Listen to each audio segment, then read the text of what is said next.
Добар ден, почитувани. Гостин во денешното интервју на Радио Слободна Европа е директорот на Стопанската комора на Северозападна Македонија, господинот Блирим Златко.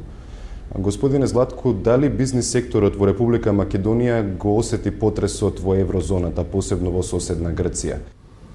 Па видите, кризата во Грција несомнено дека ќе има влијание во македонското стопанство, бидејќи Грција е еден од инвеститорите, најголемите инвеститори во Република Македонија, со тоа што, знаете, претежно нивното вложување во секторот на текстил и токму овој сектор има проблеми во цела Европа, така да и овој сектор во Македонија ќе се соочи со криза. Со последниот ребаланс на буџетот на Република Македонија се скратија одредени капитални расходи. Дали тоа може да ја подкопа активноста на приватниот сектор? Моето мислење околу ребалансот на буџетот е следно. Ребалансот на буџетот немаше да се случи доколку владата ќе успееше да ја продаде еврообврзницата на светските финансиски институции. Меѓутоа, поради фактот дека еврото доживеа девалвација, тоа не се случи и мораше да оди кон ребаланс на буџетот. Во овој ребаланс на буџетот, јас мислам дека нас коморите требаше да не вклучат, за да го кажеме нашето мислење, а тоа мислење е дека во некои ставки од буџетот требаше да се пренасочат кон стопанството, а после индиректно од тоа да се реализираат сите други планирани активности од буџетот. Не се случи тоа? Не. За жал не се случи.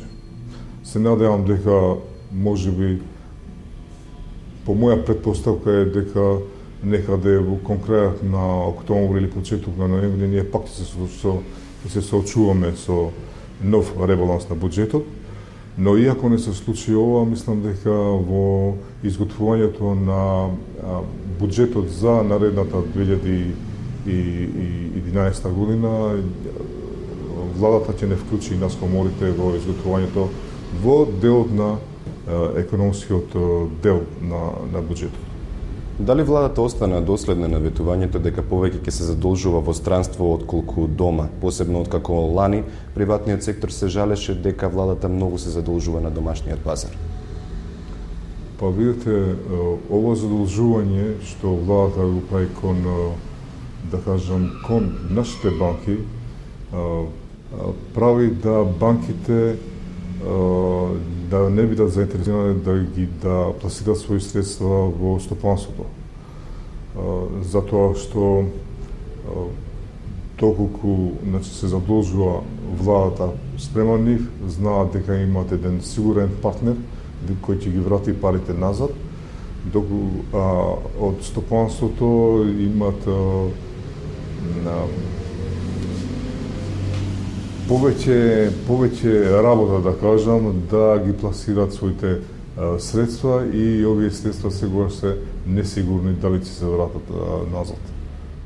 Како според вас меѓуетничките односи се одразуваат на бизнис климата во Република Македонија? Меѓуетничките односи никогаш не влијале негативно во развојот на стопанството. Од 90-та година па наому и албанските и македонските бизнисмени соработуваат. Несомнено што се случува во политичката основа, без разлика, значи бизнисот не прашува за Владата нуди одредени поволности за потенцијалните странски инвеститори. А дали има еднаков третман на домашните инвеститори во Република Македонија? Во моментот да, бидејќи домашниот инвеститор, односно на домашниот инвеститор не му се дозволува да инвестира во слободните економски зони, па некако ова го тера домашниот инвеститор да отвори странска компанија некаде во европските земји и од таму да се јави како странски инвеститор, па да вложи во слободните економски зони. Не знам зашто да се натера тој домашен инвеститор кој што сака да инвестира во Македонија да го избере тој пат, наместо директно да му се овозможи да инвестира во слободните економски зони. Од владата најавија релаксирање на казнената политика за приватниот сектор. Дали тоа може да ја стимулира стопанската активност?